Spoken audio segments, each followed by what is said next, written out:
Hi guys, Chef Kevin Belton here. Hope you're having a fantastic day. I don't know if you know what today is. It's National Creamsicle Day. Now, one of my favorite things as a kid during the summer was that orange creamsicle. Can you guys remember that? Just that memory. Oh, it was creamy. It was so smooth. It was cold, but it wasn't like a snowball. It wasn't like ice cream. It was that in between. It was a mixture of it all. It was so good. So today I'm gonna make an orange creamsicle cake. That's right. Now, what I'm starting off first, I have 3 cups of sugar and 3/4 pound of butter. Now, I want to cream this together. I'm going to take a while, get this cream together, and you notice right here, I have 5 eggs. So once I get my sugar and butter creamed together, I'm going to add my eggs. And if you're wondering, hey, why does he have his eggs in a measuring cup? It's because I'm going to pour them one at a time, just to make sure they get mixed in. So whenever you're making a cake and you're putting in eggs, do them one at a time, just to make sure it gets well blended. So let's start getting this cream together.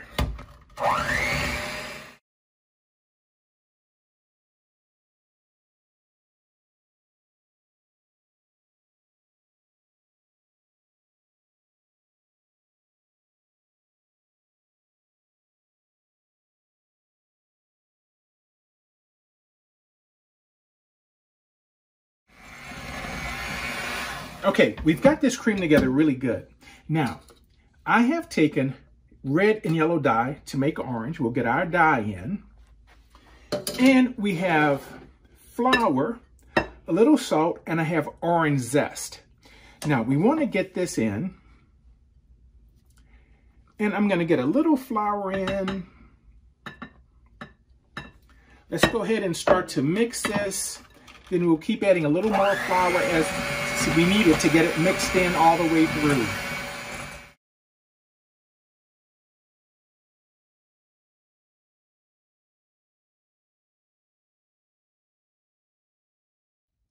Now, it's time for the orange soda. I'm using an orange carbonated soda. It doesn't matter what type you use, any brand, whichever one you want. But I'm going to pour this in and then we're going to get it folded in. And the thing about this is that because it's carbonated, it's going to make that cake rise. So we want to make sure that we don't overfill the pan when we put the batter in. We only want to fill the pan barely halfway, just because of the fact that we don't want that cake to rise and come over the top.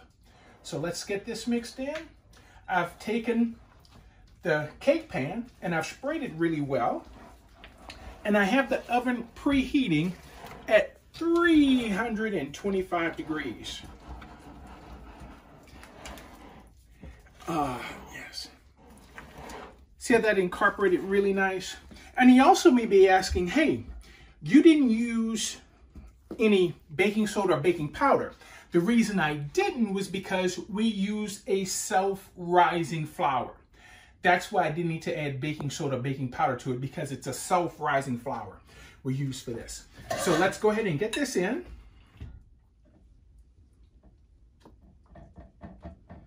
Now remember, gang, don't overfill your pan. Now, if I have extra batter, as opposed to taking a chance in this rising, I'm going to put the extra batter in muffin pans and make this into like a muffin. So you see, that fills it up pretty good. And just like Mom used to do, when you put batter in, pound it on the counter just a little bit. And what that does, that stops any air bubbles from getting in there. So let's smooth this out a little bit. See, we still have a lot of room. That's great. Let's get this in the oven. It's going to take about an hour 15 minutes.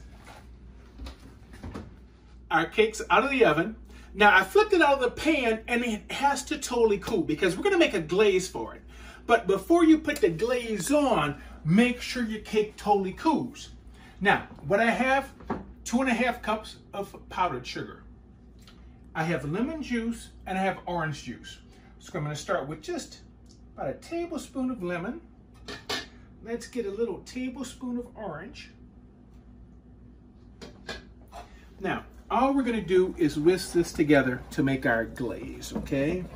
And remember, when you're making a glaze like this, you just have to keep adding a little more liquid at a time. Don't do too much. If you do too much, just add a little more sugar to it. But this will get you to the texture that you want.